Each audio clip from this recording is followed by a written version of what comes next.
আসসালামু আলাইকুম রহমতুল্লাহ। প্রিয় কোরআন এবং ইসলামের শিক্ষার্থী সাথীরা, এই ভিডিও সিরিজে আমরা 2-4 মিনিট কোরআন এবং ইসলাম নিয়ে কথা বলে থাকি। আজকে কথা বলবো মুসলমানের বিশ্বাসের জন্য 6টি জিনিস খুবই গুরুত্বপূর্ণ। এই 6টি জিনিস হচ্ছে বিলিভ ইন আল্লাহ, আল্লাহতে বিশ্বাস করা। আমরা আগের ভিডিওতে বলেছি যে আল্লাহকে আপনি যেইভাবে বিশ্বাস করবেন আল্লাহ ঠিক আপনার কাছে ওইভাবেই ধরা দিবেন। আপনি যদি মনে করেন আপনার একটা বিপদ আল্লাহ আপনাকে উদ্ধার করবেন, তাহলে ইনশাআল্লাহ আল্লাহ তাআলা আপনাকে বিপদ থেকে উদ্ধার করবেন। শুধু দরকার হচ্ছে মন থেকে বিশ্বাস করা, কাজে পরিণত করা এবং আল্লাহর কাছে দোয়া করা।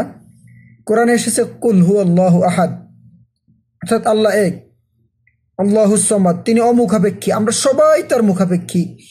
এখন এটা কিভাবে, কেমনে, অনেক প্রশ্ন শয়তান আপনার মধ্যে ঢুকিয়ে দেবে, কিন্তু এটা প্রশ্ন করা যাবে না। এটা কোনো প্রশ্ন ছাড়াই বিশ্বাস করতে হবে, এটাই ঈমান। অনেক প্রশ্ন করতে গেলেই দেখেন ওখানে হয়তো আপনার বিভ্রান্ত হওয়ার সম্ভাবনা আছে। লাম ইয়ালিদ ওয়ালাম ইউলাদ ওয়ালাম ইয়াকুল্লাহু কুফুয়ান আহাদ। লাম ইয়ালিদ ওয়ালাম ইউলাদ, তিনি কাউকে জন্ম দেন নাই, কেউ তাকে জন্ম দেন নাই। এখন একের আগে শূন্য আছে, শূন্যের আগে কি, তারপরে মুরগি আগে না ডিম আগে, কে মুরগি তৈরি করছে, অনেক প্রশ্ন করা যাবে। উইদাউট এনি কোশ্চেন আপনাকে বিশ্বাস করতে হবে লাম ইয়ালিদ ওয়ালাম ইউলাদ ওয়ালাম ইয়াকুল্লাহু কুফুয়ান আহাদ, এবং আল্লাহর সমকক্ষ কেউ নাই। নেক্সট হচ্ছে বিলিভ ইন এঞ্জেল, আল্লাহ যে ফেরেশতা পাঠাইছে এই ফেরেশতাকে বিশ্বাস করতে হবে। ফেরেশতাদের নিয়ে অসংখ্য হাজার হাজার লক্ষ লক্ষ হাদিস আছে। তো এখন এই হাদিস আপনি যদি অবিশ্বাস করেন অনেকভাবে কোশ্চেন করতে পারেন। যেমন একটা হাদিস আছে যে কাবা শরীফ প্রতিদিন 70,000 ফেরেশতা তাওয়াফ করে, এই ফেরেশতারা দ্বিতীয়বার আবার চান্স পাবে না। এখানে আপনি অনেক, তারপরে আসমানটা কিভাবে ফেরেশতারা ধরে রাখছে, তারপরে লৌহ মাহফুজ, তারপরে আরশ, কুরসি, লৌহ মাহফুজ, কত কিছু নিয়ে প্রশ্ন করা যায় না। ফেরেশতারা আল্লাহ তাআলা যেভাবে তৈরি করছেন আর আল্লাহর ইবাদত করে, আমাদের কেউ কোনো ফেরেশতা বিশেষ দায়িত্বপ্রাপ্ত, এই ফেরেশতাকে অবশ্যই বিশ্বাস করতে হবে। 3 নম্বর হচ্ছে believe in books, revealed books, যে তাওরাত, জাবুর কিতাব নাজিল হয়েছে, তারপরে বলা হয় আসমানি কিতাব 104খানা। তো আমাদের এখন কোরআনের উপর আমল করতে হবে, কিন্তু বাকি সবগুলোর উপর বিশ্বাস করতে হবে। 4 নম্বর পয়েন্ট হচ্ছে যে বিলিভ ইন মেসেঞ্জার, যত নবী রাসূল আসছে সবার উপরে বিনা বাক্যে বিশ্বাস করতে হবে, এবং ওনারা বিশেষ করে আমাদের রাসূল সাল্লাল্লাহু আলাইহি সাল্লাম যেইভাবে আমাদেরকে ইনস্ট্রাক্টেড করেছেন, ইনস্ট্রাকশন দিয়েছেন, গাইড করেছেন, ওইভাবে আমাদেরকে মানতে হবে। 5 নম্বর হচ্ছে believe in the day of judgement, কিয়ামতের দিন। কিয়ামত কবে হবে, কখন হবে, কিয়ামতের আলামত কিছু প্রকাশিত হয়েছে, কিছু হয় না, অনেক বিভ্রান্তি আছে। আমরা ভিডিও বড় হয়ে যাবে, এই জন্য ডিটেলস যাব না, কিন্তু কিয়ামত হবে ইনশাল্লাহ। তাহলে believe in the day of judgement. এই যে একটা হাদিস আছে, হাদিসটা হচ্ছে সহিহ মুসলিম শরীফের হাদিস, ক্বালা নবী সাল্লাল্লাহু আলাইহি ওয়াসাল্লাম মান লা ইউমিনু বিল জান্নাহ ওয়ান নার ফাকাদ কাফার, যে জান্নাত এবং জাহান্নাম বিশ্বাস করবে না সে কাফের। তাহলে জান্নাত এবং জাহান্নাম, ডে অফ জাজমেন্ট, কিয়ামতের পরেই তো এটা হবে, তাই না? জান্নাত জাহান্নামে দেব, তো আমাদের এই জন্যই ভালো কাজ করতে হবে। 6 নম্বর হচ্ছে বিলিভ ইন কদর। আচ্ছা, কদরটা এখানে কেন আনা হয়েছে?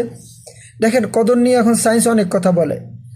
এখন আল্লাহ রাসূল যে কথা বলছেন সেটা যদি সায়েন্স প্রুভ করতে পারে দ্যাটস ওকে, না করতে পারলে আমাদের এটা নিয়ে কোনো হেডেক নেই। আমরা এমন মুসলিম, যেমন কালকে শামের একটা ভিডিও, সিরিয়ার একটা ভিডিও দেখেছি, যে এক লোক বলছে যে আপনার তো খানা দেয় না, কীভাবে আপনি বাঁচলেন? সে বলছে যে আমি ওই যে মরিয়ম আলাইহিস সালামকে আল্লাহ তাআলা যেভাবে খাবার দিত আমি ওই দোয়া করতাম, আল্লাহ তুমি তো মরিয়ম আলাইহিস সালামকে খাওয়াইছো, তুমি আমাদেরকে খাওয়া। আবার আরেকটা কথা সে বলছে যে জিকির হচ্ছে খাওয়া।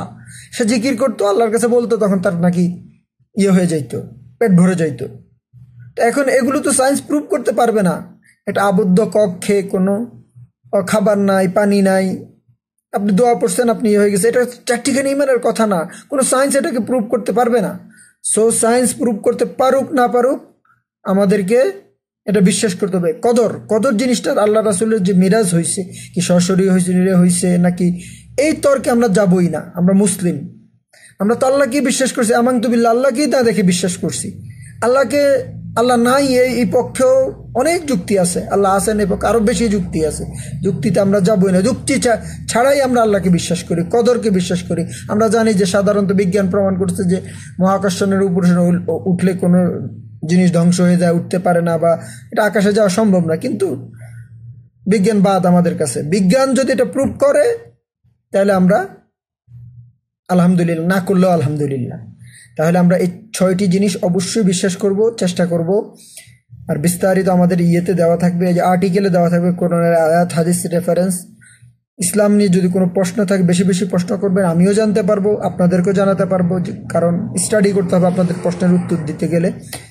আশা করছি আপনারা জিজ্ঞেস করবেন, এবং যে কোনো ইসলামিক জীবন বিধান নিয়ে যে কোনো ধরনের হেল্প, হজ উমরা যে কোনো ধরনের হেল্প লাগে আপনারা প্রশ্ন করতে পারবেন। হোয়াটসঅ্যাপ নাম্বার দেওয়া থাকবে, আমাদের পেজ আছে, আমাদের সোশ্যাল মিডিয়া চ্যানেলগুলো আছে, আপনারা এগুলো শেয়ার করবেন, সবের নিয়ে ফলো করবেন। ভালো থাকবেন সবাই, আল্লাহ হাফেজ, আসসালামু আলাইকুম রহমতুল্লাহ।